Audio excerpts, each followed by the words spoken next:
Members of the Maldivian Democratic Party, whose leader Mohamed Nasheed has taken refuge at the Indian High Commission in Male, have called on Maldivian officials to set up an interim government and conduct free and fair elections. These views were expressed at a media briefing convened by members of the MDP in Colombo today. Today, for the first time, News First beta tested its live digitransmission technology successfully when we brought you live visuals of the media briefing organized by the Maldivian Democratic Party.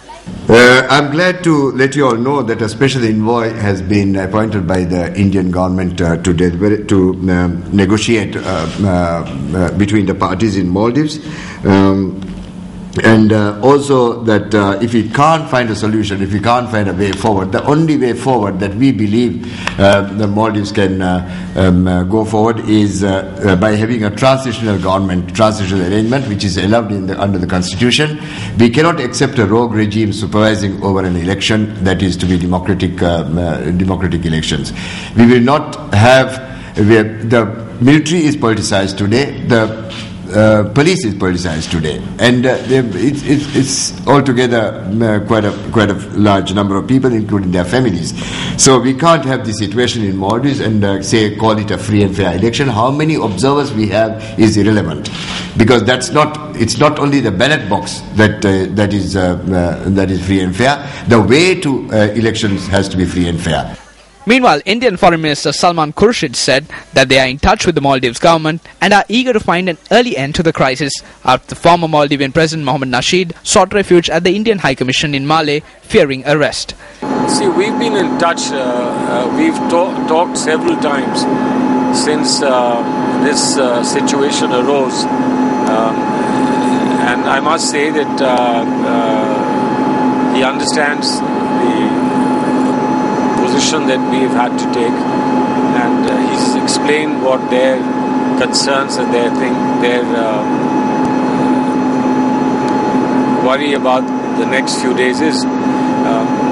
Clearly there is an issue, there is a situation. Both of us are trying our best to find a resolution, but of course it's not just two parties involved.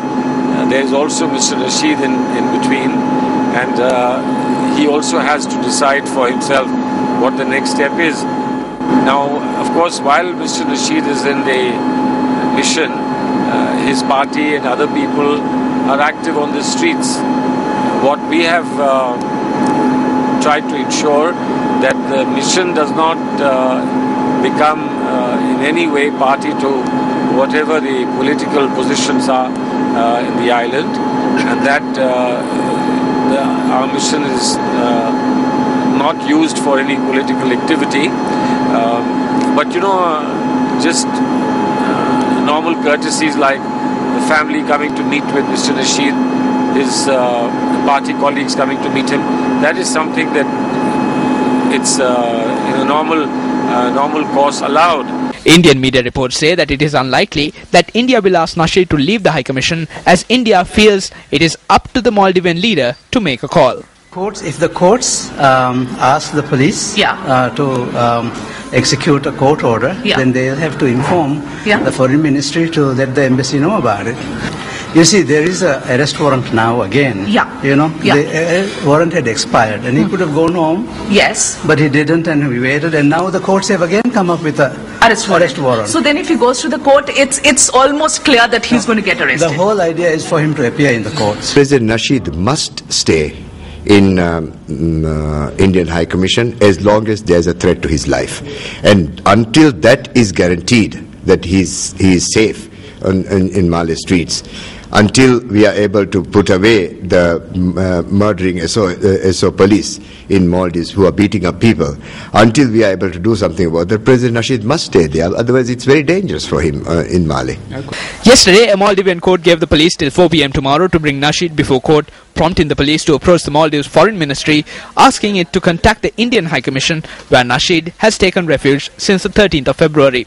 A court had ordered Nasheed's arrest after he missed a February 10th court appearance in a case relating to accusations that he illegally detained a judge during the last days of his rule. If he is found guilty, Nasheed could be barred from contesting in a presidential election on the 7th of September.